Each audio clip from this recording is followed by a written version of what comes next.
আমার স্ত্রীর জন্মদিন ও বিবাহ বার্ষিকী ঘটা করে পালন না করলে সে রাগ করে, এক্ষেত্রে আমার করণীয় কি? বেশিরভাগ পারফিউমে অ্যালকোহল মেশানো থাকে, এসব পারফিউম ব্যবহার করে নামাজ পড়লে নামাজ হবে কিনা। তরুণরা কিভাবে দৈনন্দিন জীবনে নবী মুহাম্মদ সাল্লাল্লাহু আলাইহি সাল্লামের মহৎ গুণাবলী অনুসরণ করতে পারে? মার্কেট থেকে কিনে আনা নতুন কাপড় না ধুয়ে নামাজ পড়া যাবে কিনা? এআই দিয়ে প্রাণীর ইমেজ ক্রিয়েট করা যায় আছে কিনা? যে নারীরা কথায় কথা অভিশাপ দেয় তার বিধান কি? আমি একজন ইমাম, মহল্লা থেকে যে খাবার আসে তাই খাই, অধিকাংশ মানুষের ইনকাম সোর্স হারাম, আমার করণীয় কি? বন্ধুদের সাথে মজা করে কি মিথ্যা কিছু বলা যায়? এবারে শরীয়ত কি বলে? যে সমস্ত প্রশ্ন ইতিমধ্যে চলে আসছে, আমরা সেগুলোর উত্তর দেওয়ার পালায় প্রবেশ করি। বেশিরভাগ পারফিউমে অ্যালকোহল মেশানো থাকে, এসব পারফিউম ব্যবহার করে নামাজ পড়লে নামাজ হবে কিনা। প্রথমত এই অ্যালকোহল যেটা থাকে এটা পাক না পাক নিয়ে ওলামাদের মধ্যে নানামুখী বক্তব্য রয়েছে। দ্বিতীয় কথা হলো যে এটা বাষ্প হয়ে চলে যায়, এজন্য নামাজের ঠিক আগ মুহূর্তে না লাগিয়ে কিছুক্ষণ আগে লাগালেন, একটু গ্যাপ হয়ে গেল, তারপর আপনি নামাজ পড়লেন, এই সারা নামাজ হয়ে যাবে, কোনো অসুবিধা নেই। আর বিশুদ্ধ মত অনুযায়ী এটা আমাদের পবিত্রতার ক্ষেত্রে কোনো প্রকার ছেদ ফেলবে না, অর্থাৎ এটা ব্যবহার করতে পারবেন। তরুণরা কিভাবে দৈনন্দিন জীবনে নবী মুহাম্মদ সাল্লাল্লাহু আলাইহি সাল্লামের মহৎ গুণাবলী অনুসরণ করতে পারে? আমাদের তরুণরা নবী করিম সাল্লাল্লাহু আলাইহি সাল্লামের জীবনী, তার সিরাত, এটা চর্চা করার জন্য তার সিরাতকে জানতে হবে। জানার জন্য নবী সাল্লাল্লাহু আলাইহি সাল্লামের জীবন ইতিহাসমূলক যে কোনো বই, রহমতুল্লাহ আলামিন, আর রাহিকুল মাখতুম, অথবা আরো ডক্টর আলী সাল্লাবির যে নবী সাল্লাল্লাহু আলাইহি সাল্লামের জীবন ইতিহাসের বই, এগুলো আমরা পড়তে পারি, এগুলো আমাদের পাঠ্য তালিকায় থাকতে পারে। সেগুলো আমাদেরকে ইনশাআল্লাহ নবী সাল্লাল্লাহু আলাইহি সাল্লামের মহৎ গুণাবলীকে অনুসরণ করতে উদ্বুদ্ধ করবে, সাহায্য করবে ইনশাআল্লাহ তাআলা। মার্কেট থেকে কিনে আনা নতুন কাপড় না ধুয়ে নামাজ পড়া যাবে কিনা? নতুন কাপড় কিনে আনার পর ধোয়া ছাড়াই নামাজ পড়তে চাইলে পড়তে পারবেন, যদি সেখানে কোনো নাপাক দৃশ্যমান না থাকে। নতুন পোশাক কোথা থেকে এসেছে, কার হাত হয়ে এসেছে, না জানে পাক না পাক থাকতে পারে, এরকম সন্দেহ সংশয়ের ভিত্তিতে কোনো বিধান শরীয়তে সাব্যস্ত হয় না। যেহেতু আপাত দৃষ্টিতে সেখানে কোনো নাপাক নেই এবং নাপাক এখানে লাগার বাহ্যত কোনো কারণ নেই, কোনো অ্যাক্সিডেন্টাল কেস ছাড়া, সেজন্য সেটাকে পবিত্র ধরা হবে এবং সেটা পরে সালাত আদায় করা যাবে। তবে স্বাস্থ্যগত কারণে বা অন্য কোনো কারণে আপনি এটাকে ধুয়ে পরিচ্ছন্ন করে সালাত আদায় করতে চান, সেটা ভিন্ন বিষয়, কিন্তু শরিয়ার কোনো নিষেধাজ্ঞা এখানে নেই। জাহাঙ্গীর ফয়েজ আপনি লিখেছেন, এআই দিয়ে প্রাণীর ইমেজ ক্রিয়েট করা যায় আছে কিনা? এআই দিয়ে সম্পূর্ণ একজন মানুষের মতো ইমেজ ক্রিয়েট করার একটা ব্যাপার এখন আমরা দেখছি।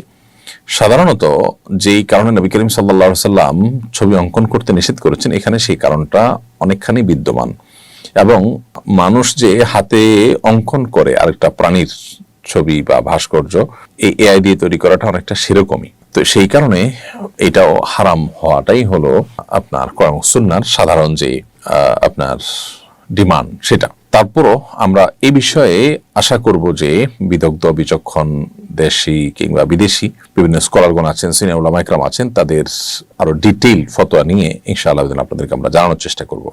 এমনি রাসেল লিখেছেন যে নারীরা কথায় কথা অভিশাপ দেয় তার বিধান কি? তাদের দোয়া কি কবুল হবে?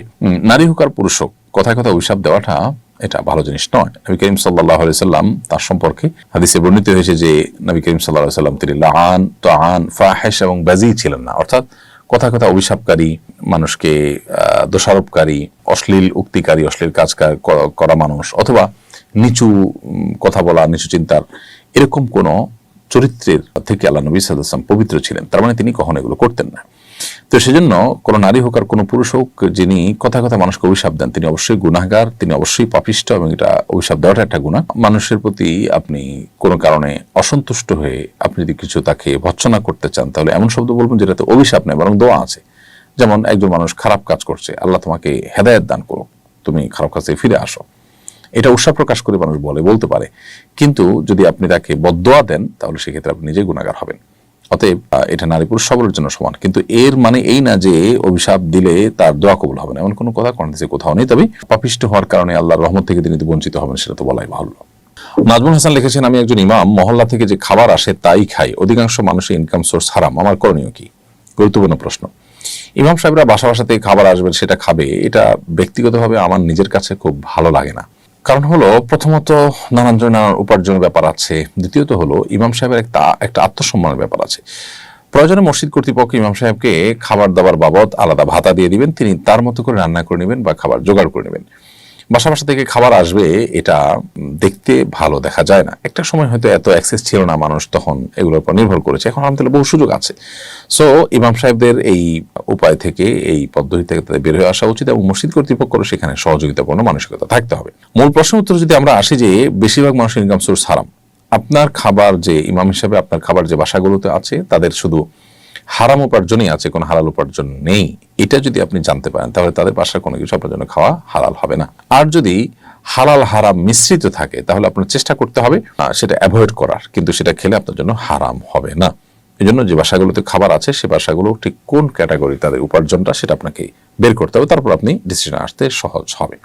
বন্ধুদের সাথে মজা করে কি মিথ্যা কিছু বলা যায়, ব্যাপারে শরীয়ত কি বলে?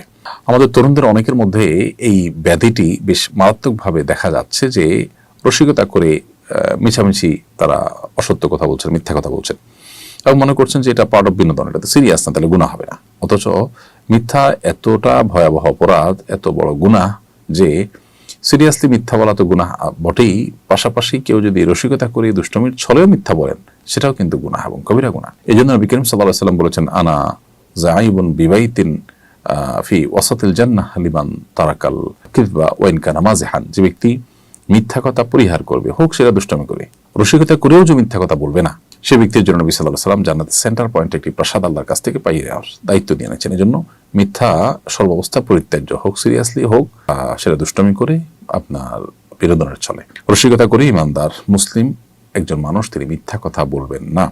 একটু ঘুরিয়ে বলা যেটা সরাসরি মিথ্যা নয় সেটা ভিন্ন বিষয়, কিন্তু যেটা একেবারে ডাইরেক্ট মিথ্যা, সরাসরি মিথ্যা, যেটা একেবারে কাটা মিথ্যা, সেরকম কোনো মিথ্যা কথা বলা জায়েজ নাই, এমনকি রসিকতার ছলেও। সেই জন্য কিন্তু গুনাহগার হতে হবে, আল্লাহর কাছে জবাবদিহি করতে হবে।